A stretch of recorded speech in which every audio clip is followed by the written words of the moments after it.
قربانی کے دن جانور ذبح کرنے کے بعد کیا سب سے پہلے کلیجی کھانا یہ ضروری ہے؟ جیسا کہ بہت سارے لوگ اور سمجھتے ہیں اور اس وقت تک کچھ نہیں کھاتے ہیں جب تک کلیجی تیار نہ ہو جائے، اور کچھ لوگ یہاں تک کہتے ہیں کہ بھائی جب تک کلیجی تیار نہ ہو جائے اس وقت تک کچھ نہیں کھانا چاہیے، اس وقت تک روزہ رہتا ہے۔ تو اس کے حوالے سے مسئلہ سمجھ لیجئے۔ سب سے پہلی چیز آپ یہ سمجھ لیجئے کہ قربانی کے دن روزہ ہوتا ہی نہیں ہے، اس دن روزہ رکھنا حرام ہے،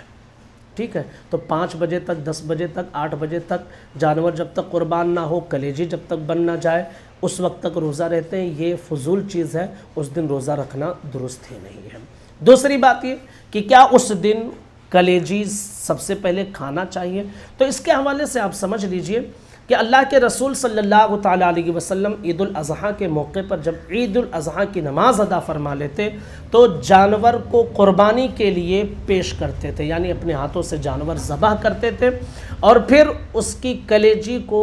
بھیجا جاتا تھا، اسے تیار کرنے کا حکم دیتے تھے، اور جب تیار ہو جاتا تو خود حضور بھی اس میں سے کچھ کھاتے اور گھر والوں کو بھی کھلاتے۔ تو اس حدیث کو مد نظر رکھتے ہوئے علماء کرام، فقہاء کرام فرماتے ہیں کہ قربانی کے دن سب سے پہلا کھانا جو کھایا جائے وہ قربانی کے جانور کے گوشت سے کھایا جائے، تو یہ حضور صلی اللہ علیہ وسلم کی سنت مبارکہ ہے۔ اور اگر کلیجی بھی بنا کر کھاتے ہیں تو بھی کوئی حرج نہیں، یہ بھی سنت سے ثابت ہے۔ تو اگر کوئی اس طرح کرتا ہے تو حضور صلی اللہ علیہ وسلم کی سنت پر عمل کرنے کا ثواب بھی ملے گا۔ اچھا، کچھ لوگوں کا یہ نظریہ ہے کہ وہ یہ سوچتے ہیں کہ کلیجی پہلے نہیں بنائیں گے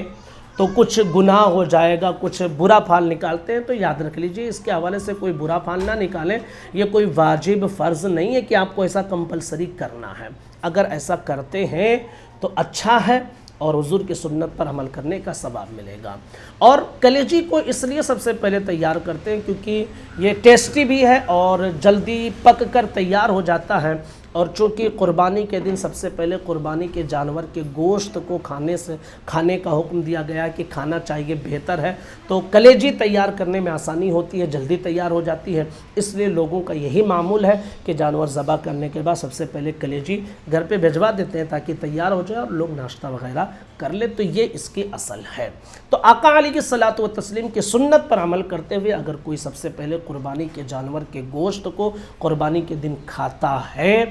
یا پھر کلیجی تیار کروا کے کھاتا ہے تو حضور کی سنت کی نیت بھی کر لے، تو بھوک بھی جہاں مٹے گی، ناشتہ بھی ہو جائے گا اور ساتھ ہی ساتھ حضور کی سنت پر عمل کرنے کا ثواب بھی مل جائے گا۔